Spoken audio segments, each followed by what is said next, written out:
Hey guys, welcome back to the channel. We're doing Count Your Coins budget book. Today we're reviewing our balances, our debt balances. So if you like watching these kind of videos and want to know how to work your debt balances, keep on watching. Alright guys, it's that time. I was able to go in and do our debt tracker, our debt balances. So I usually do this once all of my statements are completely closed. Then I get a sticky note and I go one by one and do it that way first before I actually do it, right? So you got to make sure that you know when is your statement balances due for all your accounts. And once you know that, you have to pick like the last one. So let's see, so today is the 24th and my last one of my statements last day is the 23rd. So today's the 24th. So now all of my statements are renewed with the new balances, and then that's when you go in one by one and you get all your balances plus your due date and clearly the name of the debt, right? Alright guys, so just to show you, so I put everything in the sticky note.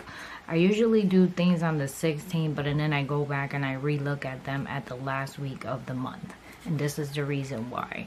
So you see, like, the balances were not correct because some of the payments did not go through yet when I have gotten that first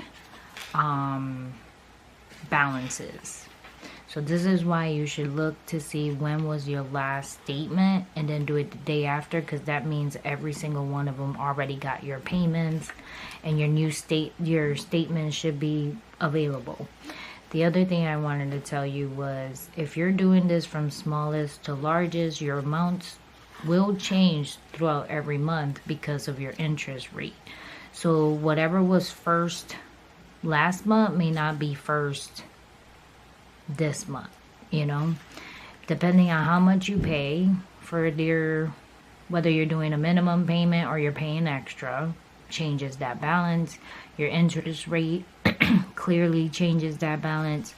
So it will always change. The only time it does not change, it would probably be if you're paying by interest rate, because your interest rate always stays the same unless you negotiate once a year or a couple of years. You can probably negotiate interest rate, but trust me, credit cards don't budge. And your interest rate actually stays the same all the time. So if you're doing from interest rate, then your balance don't change unless you're trying to knock it off the park and putting like everything extra to the first one with the interest rate and then minimum payment on the rest. Your balance, it won't change. So that's something to think about. The next thing is always go by your statement balance. Never go by what's on your home screen. I always go by the statement balance, so I download the statement if it's, you know, when they are available, and that's what I end up doing. So then now I can go in here and do my balances for July for every single one of these once I have them here set up. So usually this happens towards the end of the month where I'm able to put the balance.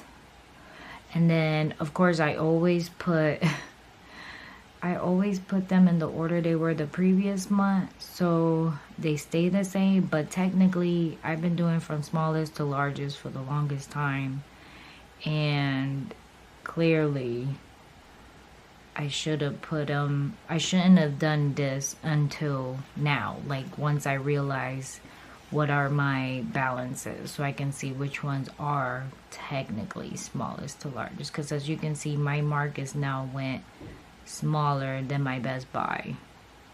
So technically Marcus was supposed to go first, Best Buy was supposed to be third, but I wrote it first because I was showing you guys how to set up your month. And that's what I get. And then this is all basically what you do. You just go in, put your balances in. If you weren't sure about certain things, you can go back and you can fill up the rest of the stuff. Like now I have due dates for everything in here because I went in to make sure that I want to make sure the due dates are correct on the book. For that last month in August when I pay them off, I want to make sure I grab it before the interest rate kicks in so they don't hit me with stupid interest rate on whatever I pay out, because they do that. They try to get money as much as they can. So this one, so if you go here, Lowe's is due on the 9th, that's correct. Best Buy is on the 9th, I got on the 1st. Marcus is the 20th and I had the 10th, really? This one is due on the 14th. Prime is due on the 9th. This one is due on the 5th. Green is on the 23rd.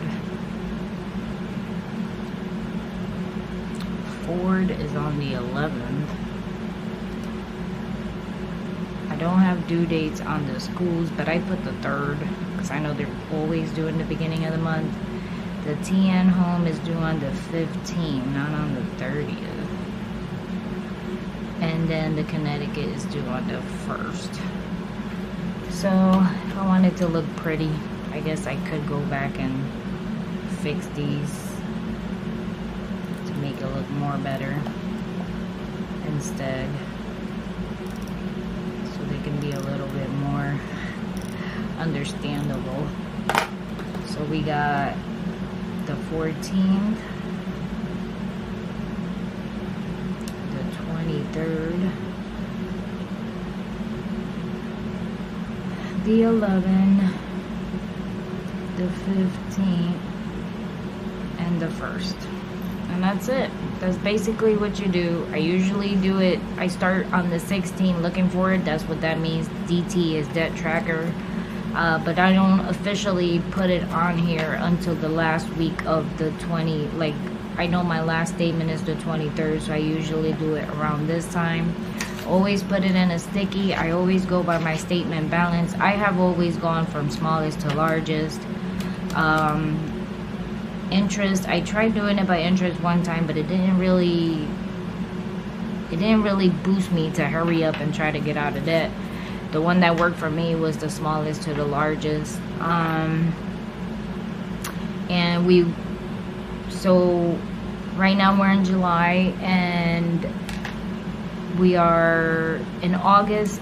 This will be gone. I shouldn't have any debt probably by September, except for schools, because depending on how much we get for the house that we're selling in Connecticut will be based on what we're paying out. The other thing will be, clearly we do have like a bucket list of things we need here in Tennessee to get things going for the garden. We need, not a tractor. We need, we're going something cheaper instead of a tractor. We thought about it. We've seen plenty of videos, saw things out there that we better off with a skid steer, I think is what it's called, instead of a tractor. It's 3 times cheaper. It's a little smaller to handle, because don't forget, Lexington had a stroke, so it's me doing all this crazy work. So I didn't want to deal with a big humongous tractor.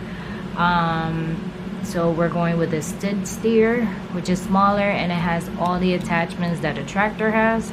So we're gonna go buy one of those. We do need like a chipper, so we gotta buy that.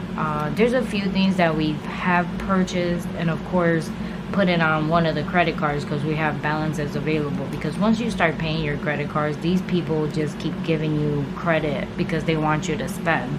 But I know for a fact that in August I'm just gonna pay it off anyways, and I know I'm gonna get charged interest, but I'd rather start it now than later. And then there's a few things like we do have in our savings money, but we do still have things for contractors to come here and do. Like we have the perimeter with the fencing, and that's got to be cash. That's coming out of the fencing. I need the guy to clear out the area where I want my garden, and that's cash. So that's coming out of the savings. We have the guy coming in to put the walls and the electricity to the barn, and that's cash. That's coming out of the savings. And right there alone, I think is about $40,000. Between the electricity is the most, it's like 20, because he's putting the wall, the floor, and the electricity and the switches and putting in doors and all that stuff. So that's like $20,000 right there. The skid steer is supposed to be half the price of a tractor, which is like, I think $6,000 or $5,000. Then the gate, not the gate, the fencing around the 10 acres around our whole perimeter. He's clearing the area, not putting up the fencing, so that's like $5,000. And then we still need more stones for the driveway, plus the area that we did with the stairs. We need more stones during that area, and more stones during where the driveway begins on the sides, because the driveway seems a little a little in, and then it seems like because of the rain, the dirt is piling up in certain areas and covering the stones. Now that we're here, we starting to see the things that we need to fix the most. So we need like 2 to 3 loads of more stones for the driveway slash house, and that's gonna be cash, and that's another like 1,500. Then we need to fix the gutters with a new gutter company, and that's cash coming out of the savings, and that's about $3,000. And they're supposed to fix the gutters to the house, put leaf guards also in the barn, so it's the barn also, and leaf guards, and they're putting the water catcher and catchers in the back of the barn, plus fix the one that's behind the house, because the guy who did it the first time, if you've seen the videos, the water catcher is next to all of our electricity and our air conditioning, electric panel. Like, it was the most dumbest thing. Like, I'm pretty sure he realized that that was there, and I don't know why he thought that was cool to put there, but now we gotta move it. So that's supposed to be moved to the other side where our deck is, and that's cash, and that's like $3,000 between the barn and the house, fixing the gutters and making them, I mean, able to work for us, right? So between all that, I'm already 20, 25, 30, 35, about $50,000 in cash out of my savings. So we can't, use that money, because that's got to be cash. So that's why I went in and, like, whatever little things I know I can buy now, I'm trying to not use the cash, because I need it for the important stuff. And I have been putting it into the one of the credit cards, which I know is the worst thing to do, but I need it. So it's like, it's one of those moments that you want to smack yourself, because you're trying to get out of debt, but you're sticking yourself back in debt. And I'm just thinking, it makes me feel better that only in a couple of weeks, we should have all of our money, and then we can just forget about all this. So technically, all of this will be gone except for the schools. The houses will be gone. We're going to pay everything off. Then whatever cushion we have is supposed to be for whatever we actually need to get things going obviously at the homestead. And then anything after that is getting dumped into the savings. So obviously starting August, you'll see things changing. And then September is where it mainly is probably going to change, because our closing is that first week of August. And I don't know how long it actually takes for us to receive the money based on the closing. And then I got to look at the closing due to the statements, because I don't want to be hit with interest charge after I pay them completely. So that's another craziness. So we'll see. And then we also have to go through our sinking funds. So these sinking funds, they're all going to change. Our taxes is definitely not going to be the same. We're getting a dog, so we need to add a puppy or whatever column for here. The car, I want to say I put too much for the car. So we are we need to review the car again. But then again, every time I fill up the tank, it's about $40, between $40 to $50, depending on where the tank is. So right now, every time we go down the hill, we've been filling up the car with gas, but we're gonna stop. We stopped doing that this week to see how much the gas actually lasts us before we go down again. So we'll see how that goes, except that instead of $40 to be filling, it's probably going to be $80, but at least it's not every single time that we're filling it out. So the car is one that we have to review. The membership, I think I'm fine with the membership. And groceries, I think I'm okay with the groceries. Right now it's a little tight because JJ's here, but the groceries should be fine after September. The home bucket as well, because technically we will have the lump sum to get us started. So this might be different going forward. Other will probably end up staying the same. Christmas will stay the same, and clothing will probably stay the same for now. And then what I'll do is I'll review it in 6 months after we changed it, but I'll keep an eye on it to make sure that we are doing it correctly, right? So that's that. But that's it. That's how you do your debt tracker. My suggestion is do the statement, upload the statement, go by the statement, check on your due dates. If you want, you can do the interest rate. If you want to do interest, the highest interest rate first versus the non-interest. I did smallest to largest because the faster I kicked out something, the better, basically. But that was it. But it's up to you. You choose. I tried it for 3 months back 7 years ago. Highest interest, but it didn't it didn't excite me to pay off any debt because I didn't see anything moving, basically.